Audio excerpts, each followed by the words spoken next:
that everybody is sad and broke, because it's definitely not sad and broke, but questioning what you got going on right now with a man, just leave, because he gonna break you down in the worst way, girl. Her baby daddy is ugly, he don't deserve her.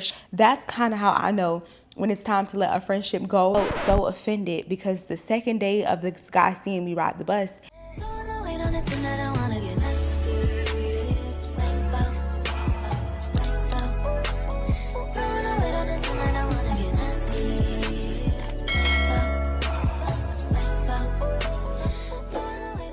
hey y'all, you seen the title of the video. Your girl is back again with another girl chat. If you're new to my channel, hey girl, hey. If you're a returning subscriber, I don't even have to say anything, because you know what's up, I know what's up, we know what's up, and that's on what? That's on periods, and Mary had a little lamb. As y'all can see by the title and the thumbnail, in today's video, we are doing a girl chat. Come sit down, girl. Grab a drink, get comfortable. I feel like I haven't done one of these face-to-face sit-down girl chats with y'all in probably a year. It's probably been that long since we actually had a sit-down. Y'all actually asked me these questions last year. So y'all been wanting a girl chat, and I just never got around to doing it. A lot of the questions in this girl chat was about relationships and marriage and stuff. But my man is out of town. Like, we don't want to talk about that man. We want to talk about us, girl chat, women, growth, lifehood, sisterhood. That's what I want to talk about. But I will add a few of those relationship questions in. I'm going to give it to y'all raw. I'm going to give y'all sweet tea without the sugar. I'm not going to sugarcoat anything. So the first question that I got was, hold on, where my questions at? Where did it go? I've been dating consistently for the last year, and I don't know what I'm doing wrong. Why do I keep attracting the same situation again and again? It's like this. You keep attracting what your current vibration is and not what you want. Until you change the way you see yourself, the way you feel about yourself, your boundaries, and your self-worth, you're going to continue to attract the same man. A lot of women say that they want a certain man of a different caliber, but they keep accepting the wrong dudes. You keep accepting the bums and the day-days. How are you going to say you want this, and then when somebody comes to your door that's not what you say you want, you accept it? You only get what you accept, not what you deserve. I had to learn this a long time ago. You're a reflection of the type of man that you deal with. A lot of women will see other women in bad situations, and they'll be like, oh my gosh, you don't deserve that, or he doesn't deserve you. She does deserve that, and he does deserve her, and they're perfect for each other because she is a reflection of that man. For example, we're going to use E. Kane. Love E. Kane down, but if y'all know anything about E. Kane, she has a very tumultuous relationship, and people are always like, her baby daddy is ugly, he don't deserve her, she needs to be with somebody that doesn't abuse her and take advantage of her. What y'all are not realizing is that's the way she feels about herself. That's why she would allow herself to be with a man that treats her less than, because that's what she feel like she deserved. So you're gonna keep getting the same type of man until you change something. Like, if you don't change something about yourself and your circle and what you believe that you deserve, that same type of man is going to approach you. And I'm not saying if you hold yourself to a higher standard, bums are not going to be attracted to you. They're not going to approach you. They still are going to approach you, because y'all know ninjas, they have audacity. If they don't have anything else, they gonna have audacity, girl. So they still gonna approach you, but that's where it's gonna end. It's gonna end at the approach. Women have to be real with themselves. And I'm speaking to myself when I say this. I used to say I wanted a certain type of man, but I would accept certain things. Or I remember I had a homegirl, and she would be like, oh, I know it's not going to go nowhere with me and such and such. And it's just like, girl, if you know that it's not going to go nowhere with you and such, why are you still giving this man your time, your body, sacred things of you? Like, why are you still giving him pieces of you if you know it's not going to go anywhere? You're going to have to stand on something in order to receive better. And I think a lot of us, we don't like being honest with each other. So we just accept whatever, thinking, oh, we going to be like, no. You're also low vibrational. That's why you keep interacting with low vibrational men. You're a reflection of what you accept. I hope I didn't go too hard on that first question, because we literally just getting started. I'm sorry. I already told y'all I'm not going to sugarcoat anything in this video. I'm going to keep it real raw.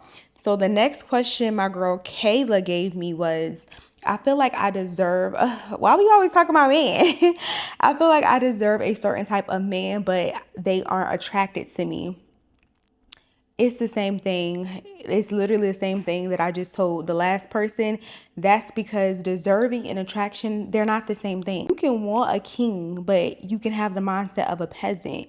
Work on embodying the type of man you want, the type of man that you want to attract. So if you want to attract a man that is high value, makes a lot of money, great relationship with his family, just an all around good guy, you need to make sure that you're that person. Do you make good money? Do you have a good relationship with your family? Do you prioritize your religion or faith? Like a lot of us, and I say us because I was the same way. I would never forget. I was in college at the time and my car had broke down. So my car was in the shop and it was going to take about a week for them to fix my car. So I was taking the bus. I was taking the metro bus at the time back and forth to work. And I remember this guy, he had a crush on me. And I felt so offended because the second day of this guy seeing me ride the bus, he was just like, Asia, I would love to take you out. And the whole time while this man was trying to get his dialect together to ask me out, I was so offended. I was just like, what would make him think that we would ever go on a date? Like, not that this man was below me, but he just wasn't he wasn't my type. And then the fact that he didn't have a car at that time, I mentally thought like, oh, this man was below me because he did not have a car. So I'm thinking like, how are we gonna go on a date? Like, how are we gonna get there? Are we gonna walk to the date? We gonna take the bus to the date? And I had to sit with myself and be like, girl, y'all at the same job making the same type of money, y'all both on public transportation, so how are you offended because he's trying to talk to you and ask you out on a date? You think he got audacity, but really it's alignment. Y'all are in the same place, on the same bus, working at the same job with the same manager. That's not crazy for him to think that he had an opportunity with me because we're in proximity. We're in the same areas, in the same places, but I felt like I was so above. A lot of us women, we need to self-reflect. You can't say you want a man making six figures. Have you ever touched six figures? Do you know any man around you or in your circle that make that type of money? A lot of people, and I'm just throwing out six figures because six figures is not a lot of money, y'all. I'm just throwing that out there because I hear all the time on this internet, oh, six figures, six figures. I always hear that number. And I realized that a lot of women, they don't hear themselves talk. I don't know if y'all are familiar with Kendra G, but that's my girl. I've been watching her a lot lately, and it's crazy, y'all, because I just discovered her like 2 months ago, and I've been watching her content, and it's insane. You would think her show was a parody. The type of women that come on there and they will request that they want a man with no kids, great credit, own car, making seven figures, and Kendra's just like, have you met this type of man before? They're like, no. They were like, well, don't you have kids? Why can't he have kids? They're like, oh, well, it don't got nothing to do with my kids, it's about him. And then Kendra will be like, has any of your baby daddies make this type of money? And the woman will be like, no. And Kendra would tell them, are you hearing yourself talk? And these women are literally not hearing themselves talk. They're just like, yeah, I feel like I deserve that type of man. It's just like, why would that type of man want to be with a woman like you? And the women are stunned. They're like looking at Kendra like, why are you asking me this? Because Kendra and we think you're delusional. How are you going to ask for something that you can't beat? How are you going to ask for a man to have a 800 credit score when you've never seen a 700 credit score? Your credit is poor or fair. So how are you requesting all these things? And it's not that you can't aspire to have more and want to be around more. I'm not saying that, but in order for you to attract these type of people, you have to also be on your game. Next question. The next question is, how do you identify red flags in yourself and fix them, especially when you're already in a relationship? Self-awareness, baby. If you can admit that, yeah, I'm a little crazy, yeah, I was wrong in that situation, you're halfway healed. Just start taking accountability. And that's something that I had to work on. Even within a relationship, a lot of people say, oh, you should be single until you have everything together. And I would never tell women that because I've honestly felt like I've grown the most while being in relationships. So I've never been a fan of telling women, oh, they should do therapy and be single for years before they find a partner. No, you can grow and develop inside of a relationship. And I've done that in every single relationship I've had. And when I'm acting crazy and being toxic, I have to check myself. I really do, because trauma shows up in relationships more than when you're single. When you're single and you by yourself, you don't have anybody to hold you accountable. You just be thinking things don't work out because they don't work out. But sometimes when you're in a relationship with the person that's going to tell you, A, you wrong, A, you need to apologize. Why do you do the things that you do when it's unprovoked? You start to grow, and that's kind of how it helped me. So to answer your question, because you was like, what did you say? Hold on, let me go back and read it, because I'm getting lost in this drink, y'all. If y'all don't know about the XXL wine, you need to go get some, because this right here is 16%. I've had one glass before this, and I'm halfway, not even halfway, 25% of the way in this glass, and I'm starting to feel real light, y'all. Okay, we back. So the next question was, what's the biggest lesson your last relationship taught you? I would say, don't let a man tell you he does not want you twice. That man told me, my former man told me that he loved me, but he did not like me. And I still stayed with him after that. I still stayed with him after that as if it was a group project that I could fix, y'all. I thought I could fix it. I thought, well, at least he loved me. But no, when a man tells you, not even tell you, when a man shows you, because I always say actions are going to be everything. A lot of men will love bomb you and tell you what you want to hear, but their actions will show something completely different. But when a man tells you either by his actions or by his words that he does not like you, he does not want you, believe him, because he's gonna take you through there. Like, after that relationship, you got one time to look at me sideways and I'm out. I'm exiting stage to the left. I do not play that. And I think that's another area where a lot of us struggle.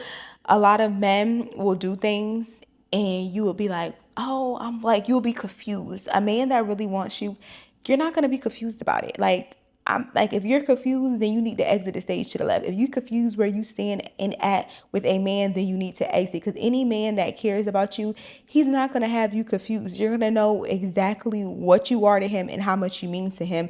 And at that time, I was so content and comfortable, because I was just like, well, he does this for me. He does this for me. So because he's doing all these things for me, that means that he actually, no, that doesn't mean that. A man could do all of these things for you and tell you that he does not want you, because if you don't, he's going to break you down. He's going to break you down. And that's why in certain situations, I do not feel bad for women or myself, just simply because sometimes they just stay too long. Like, he already done told you he don't want you, and it's evident that he don't want you, but because the love that you have for him and the lack of love that you have for yourself, you stay.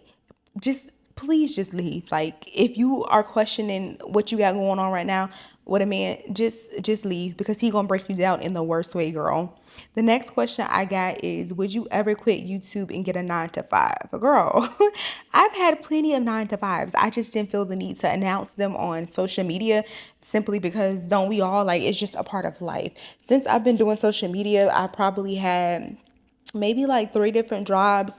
I would work them, and then just due to like business and other things that I had going on, it was no longer sustainable, so I would quit. But to answer your question, no, I would never quit YouTube for a 9 to 5. I would supplement, like if I ever needed to do YouTube and work a job, I've done that before. I definitely would do that. Never too good for a job.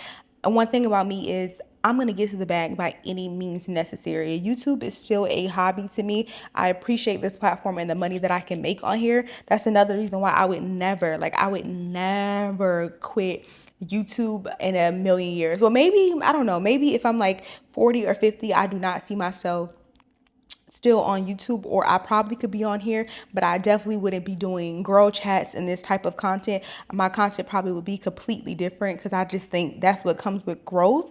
But no, in essence, I would not ever quit YouTube, because the amount of money that you can make on social media is just astonishing. Like, I would have thought that I've touched the type of money that I've touched by just doing social media. Like, literally, just recently I got a brand deal, and it was over 4 figures, and they wanted me to record a 60-second reel. They wanted me to talk about their brand for 60 seconds, and they want to pay me over a rack to talk about their brand for 60 seconds. I would never be able to do something like that with a 9 to 5. For me to make that type of money with a 9 to 5, it would probably take me a week or two, just depending on what the base pay was. So I would never ever stop doing social media, because the amount of money that you can make, there's seriously no limits to it. Like, as long as you pay your taxes, you good.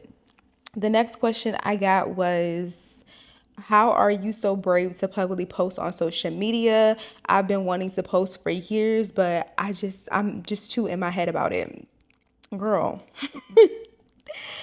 once you realize everybody shit stinks, you'll start posting. Like, once you realize nobody life is perfect, and you stop performing for other people, and you stop caring about who's watching you and what somebody think, you'll create more freely. Like, I've been stopped being in my head about, oh, who's what, who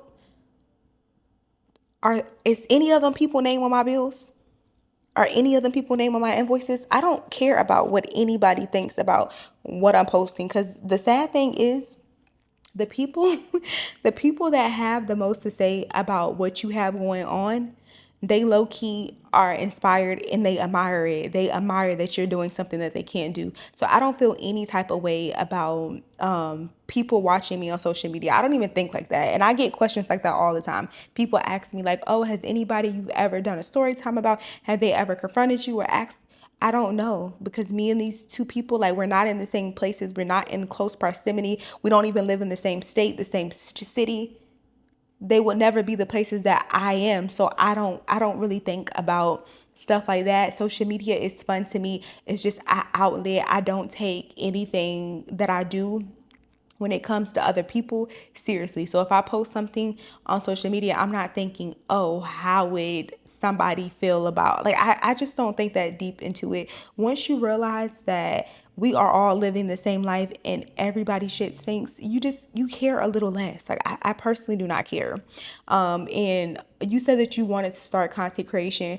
Girl, start. Please start. It's people that started a year ago and they've blown up. Like, I follow so many people on TikTok that I didn't know last year, and these people have hundreds and thousands of followers and a huge community, and their life has been completely changed due to social media. So if you want to start something, start. Like, do it. And I know it's hard. It sounds easy to just say that, but in all actuality, starting is the easiest part. Like, just start. Of course you're gonna be bad at it. Like, no one is good at anything when they first start. Y'all can go back to my videos in the beginning. I talk naturally super fast, y'all, but I would talk really, really fast because I was nervous and I hated hearing myself talk on camera. So I would just, because I'm like, okay, I just said it, I don't got to hear it back because I just forgot what I said already, because I did not like the way I sound. But you grow. The more you post, the more you grow. The more you edit, the better you get. I would just say start. Another question somebody said is, when is the last time you cried? Girl, my DoorDash order was canceled today. I cried today. They canceled my order. But honestly, on a serious note, I actually cried. I cried yesterday or 2 days ago, y'all. I cried, and I don't want to get into it why I cried, because it wasn't something that was sad. Like, these days when I cry, it's because I'm grateful, and I'm crying because I just have so much gratitude. I'm not going to give y'all all the details as to why I cried, because it relates to my business, but I cried because God, he revealed something to me. Like, I had a revelation a few days ago, and remember I told y'all my man was out of town?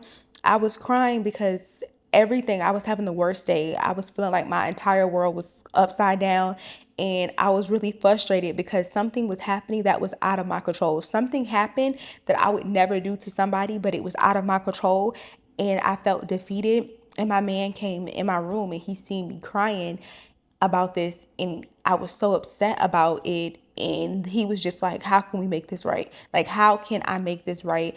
Do y'all not know that man went to Staples to go get a visa? He went to go get a visa. He flew out the next morning without his visa even being approved yet. He literally flew out the next day, and he's in a whole nother continent right now, being because of me and because of my business, because he's being in support of me. And that really, I was already sad about the situation, but I even bawled my eyes out even more just knowing that I have somebody so supportive like that in my corner. Because a lot of women, they'll say like, oh, they want a man that makes this type of money, a man that drives this, and all of those things don't matter to me. I want a person that's genuine. I want a person that's supportive. I want a partner. Like, a lot of people talk about things that don't matter.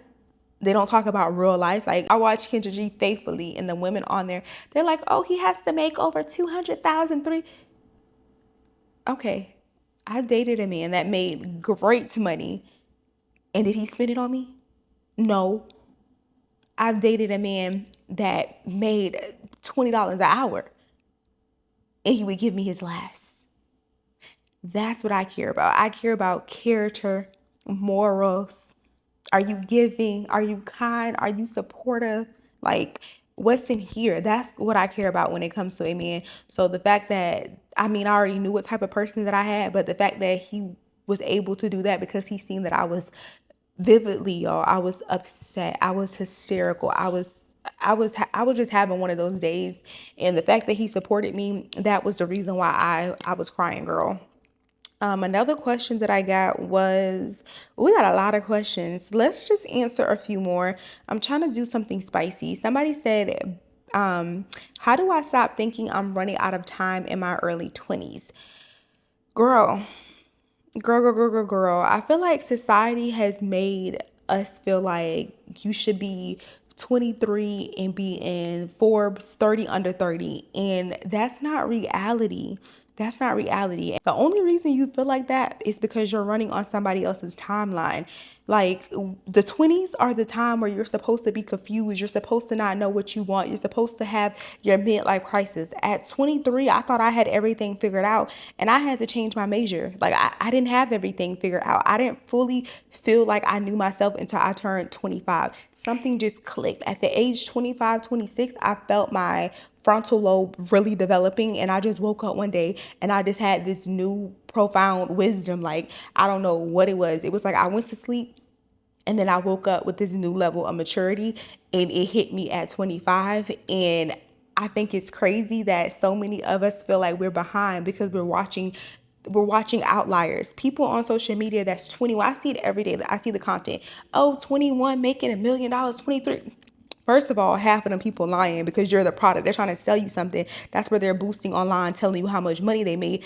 And two, that's not reality. This is not reality. Normal 22, 23-year-olds, definitely not in these times. Like, back then, you was able to move out, get a house, get an apartment, and be independent at the age of 18, 19. Like, my mom, she moved out of my grandmother's house when she was 18, got her own apartment, had her own car. But times are different in this economy. If you don't have all your things together, it's okay.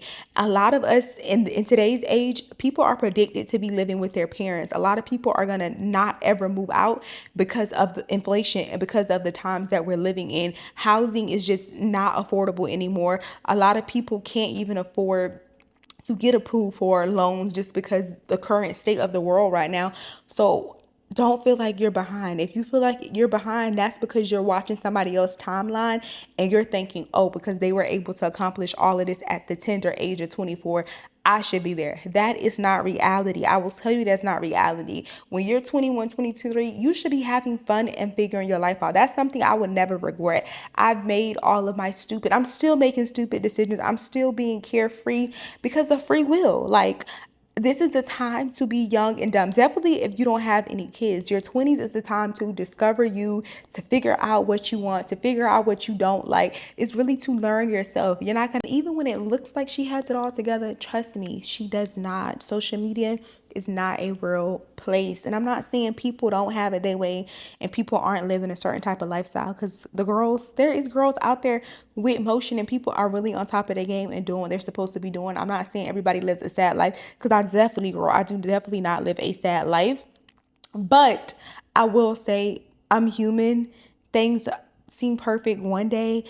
In real life, what's going on behind the scenes, some days it's ugly. Some days it's real sad over here. So don't believe or buy into everything you see on social media. You're moving at your time, your pace. Life be life, and like, life is not perfect.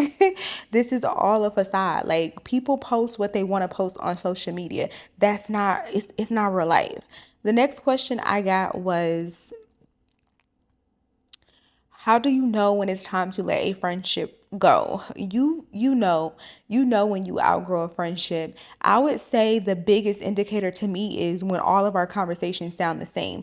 Like every time you talk on the phone with this person, y'all having the same conversations, or sometimes y'all not even speaking. Y'all not talking, y'all not speaking, y'all just listening to each other breathe, or y'all are not talking about anything productive. Anytime you talk to this person, it's always about somebody else, or it's always about negativity. I think that's when I know, like, okay, I probably need to let this friendship go, because every time we talk, it's about the same thing. And before you know it, you'll have a friendship with somebody that's just built on hate and envy from 20 years or 10 years ago, or y'all had a common denominator that y'all did not like or care for, and y'all keep revisiting and having the same old conversations. That's kind of how I know when it's time to let a friendship go. Like when we ain't talking about anything new, when we're not evolving in our conversation, in our dialogue, it's time for me to go.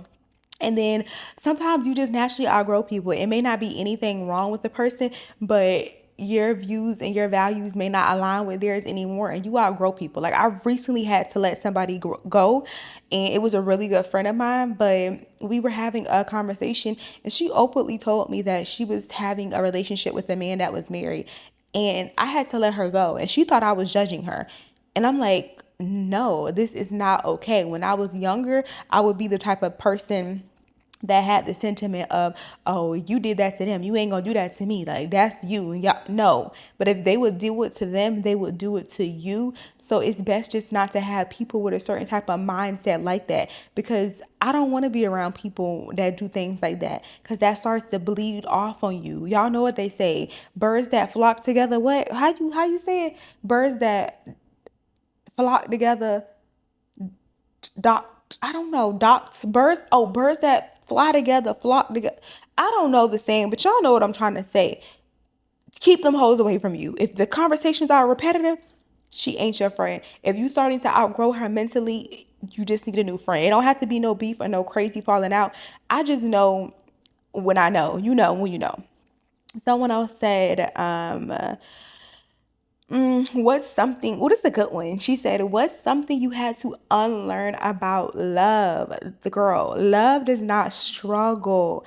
If love feels boring and peace feels boring, it's because you confuse chaos with chemistry. And I used to do that a lot. And I know a lot of women, they still do that. Like I'll hear people say, oh, he's a nice guy, but there is no spark. There is no, that's not love. That's not chemistry. That's toxicity. Like, I had to unlearn that, because I used to think that, oh, every guy that I first meet, if I don't feel a spark, then like I'm not going to end up dating him. This is not my person. But I had to learn that that was toxic. You having butterflies and being anxious when you first meet somebody, and doing the, oh, he texts me back, oh, I'm not gonna text back to he said. That's not how relationships should start off, and things should be reciprocated. That is toxicity. And I had to learn that love is not a struggle, that love is not confusion. Like, for example, when I first got with my man, he was just like, this is the healthiest relationship that I've ever been in. So I would be like, dang, this is kind of boring. Like, we ain't fighting, we ain't got no tug of war going on. We don't have, like, everything is just like, we were legitimately, we were in the butterfly stage for a year. And I was just like, when is this gonna fall down? Like with former boyfriends that I had, I would count down the days, like, oh, we went 2 days without arguing, like we had a good day. And it's just like, that's not how a relationship is supposed to be. It's not supposed to be that hard. And of course, with aging comes being a better communicator, so that definitely had something to do with it. But I really had to learn that love is not struggle. Like, you don't have to go through a rough patch or a struggle for you to end up finding your person. Let me go ahead and answer one more. Somebody said, this is simple. She just said, how do you stay confident when life is lifing? I survived everything that I thought I couldn't. So that's kind of how I keep on pushing. And I don't know if you're religious or not, but having something that you believe in that's higher than yourself, that really does keep me grounded. Because when I can't handle it anymore, I have no choice, no option but to give it to God. So that kind of helps me not to like stress myself out so much. I put everything in God's hands, because it's only so much that we can do at beings in God. Y'all know what they say. God is not going to give you anything that you cannot handle. He's giving it to you so it can shape you, so you can get through it. It's not for it to break you down. So that's kind of how I deal with that. Let me answer one more. Somebody said, I feel like I answered all the good ones. I'm trying to see if I can find one. Oh, we'll do this one. She said, "How wait, did I do this one? Oh, I did that one. And that was pretty much it, y'all. We talked about friendships. Oh, well, let me answer some questions. Let me go to the post really quick because I got some questions about, I want to say it was like life update questions. So somebody said, "What's the favorite part about your life right now, and what have you not done yet that you still want to do?" The favorite part about my life right now is being content. I think when you are not content with your life and you're not living below your means, you get mixed up in the sauce. You start feeling like you're behind. But once I realized, I think honestly, it's been, I want to say maybe since 2022. Like when I moved to Houston, this has kind of been the happiest I ever been, even within the chaos, y'all.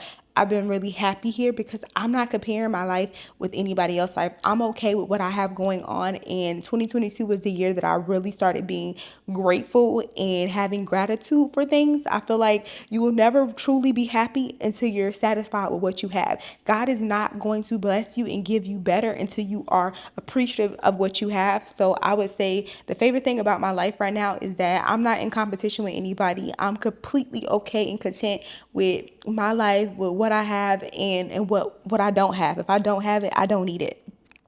Let me answer one more. Somebody said, any places you have not been for an ideal honeymoon. My honeymoon is going to be in Vietnam.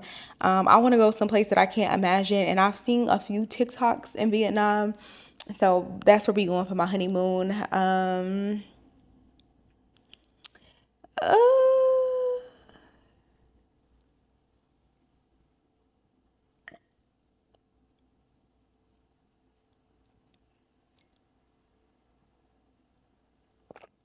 we gonna just leave it at that because the rest of these questions is about wedding stuff. And I don't really want to talk about that on this channel. I do have another channel where I talk about wedding updates and like stuff with my fiance. So if y'all want to follow that channel, I will link that down below. But I don't really want to talk about wedding stuff without my fiance on this channel. But yeah, girlies, that's pretty much the update. Let me know how, because the year is almost ending, so let me know if y'all accomplished any goal that y'all had set out for this year. Honestly, I can't even think of my long-term goals. I know I accomplished all of my short-term goals because I check them off as they happen, but I don't know. I don't know what I wrote down for my long-term goal. But let me know if y'all accomplished anything. Let me know if y'all like this video, and give me more questions, because if y'all like this girl chat, we can definitely do a updated girl chat. We can do a what would Asia do or what does Asia think, because I love those videos. I watch the girl, I can't recall her channel name, but she posts WWAD type of content, and I was like, oh, that would be cute, a cute little spin. What would I do in a situation? So yeah, give me questions, give me comments, and I'm getting sleepy, y'all. This liquor is starting to have my eye twitching. My toes are starting to cramp up. My butt, I don't have a butt. I can't even feel my butt right now.